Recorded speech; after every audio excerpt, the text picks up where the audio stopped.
सिरपुर की डायन रक्त कला पार्ट 13 करण पिशाचनी का आवाहन। सुबह का वक्त था, लेकिन आसमान पर काले बादलों ने इस तरह कब्जा कर लिया था मानो रात फिर से लौट आई हो। हवा में अजीब सड़न की गंध घुली हुई थी, जैसे किसी सड़े हुए शब से उठती है। कुमकुम अपने घर में खड़ी थी, आंखों में डर और नमी लिए। उसके पास ही सौरभ खड़ा था, चेहरे पर तनाव और बेचैनी साफ झलक रही थी। दोनों के हाथ में एक पुरानी फटी हुई कागज की सूची थी। उस पर लिखी वस्तुएं किसी साधारण पूजा की नहीं, बल्कि किसी भयानक साधना की निशानी थी। आम की लकड़ियाँ, उल्लू के पंख, सिंदूर, आटे से बना दिया और बलि का इरादा। सौरभ ने कांपते आवाज में कहा, क्या हमें ये सब करना चाहिए? कुमकुम की आंखें लाल पड़ती जा रही थी।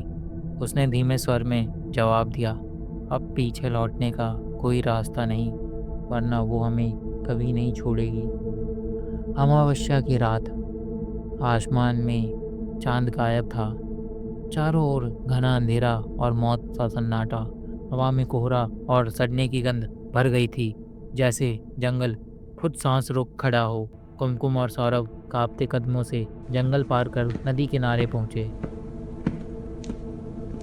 हर कदम पर पत्तों की चरमराहट सुनाई देती, लेकिन आसपास कोई दिखाई नहीं देता। दोनों ने सूची के अनुसार सामग्री रखी। कुमकुम ने कांपते हाथों से आटे का दिया मिट्टी पर रखा और उसमें सिंदूर डालते हुए मंत्र पढ़ना शुरू किया।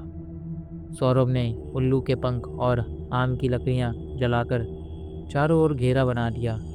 धीरे धीरे वातावरण बदलने लगा। हवा अचानक थम गई, पेड़ों की डालियों ने हिलना बंद कर दिया और दिया अपने आप जल उठा।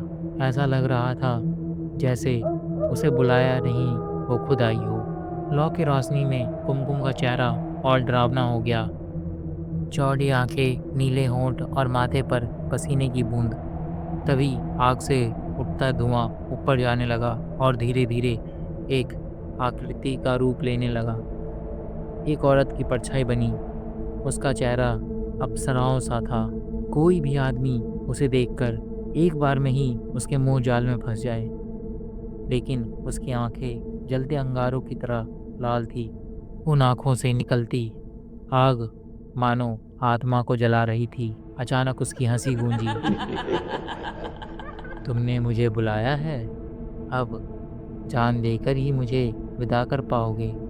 सौरभ डर के मारे पीछे हटने लगा। डर से उसका चेहरा सफ़ेद पड़ गया। उसने कांपते हाथों से कुमकुम का हाथ पकड़ने की कोशिश की, लेकिन कुमकुम अब उसके काबू में नहीं थी। उसकी आंखें बदल चुकी थी और वह तेज मंत्र उच्चारण करते हुए परछाई की ओर बढ़ रही थी। अचानक नदी का पानी उफान मारने लगा। कौवों की चीख गूंज उठी।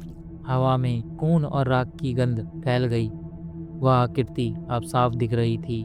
लाल आंखें, भयावी हंसी और हाथ फैलते हुए। दिए की लौ अचानक नीली हो गई। उसकी हंसी और गहरी हो गई। अब बलि कौन देगा? सौरभ का गला सूख गया। कुमकुम की आंखें धीरे धीरे काली होने लगी, जैसे कोई अदृश्य शक्ति उसके शरीर पर कब्जा कर रही हो। अचानक नीली लौ तेजी से भड़की और चारों ओर अंधेरा छा गया, सिर्फ अंधेरा।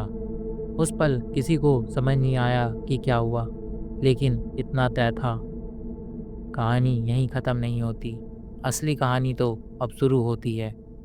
आगे क्या होगा, कौन देगा बलि और करण पिशाचनी का असली रूप क्या है, ये सब जानने के लिए सुनते रहिए सिरपुर की डायन रक्त कला। अगर आपको हमारी कहानी पसंद आई हो तो वीडियो को लाइक करें, अपने दोस्तों के साथ शेयर करें और चैनल को सब्सक्राइब करना ना भूलें।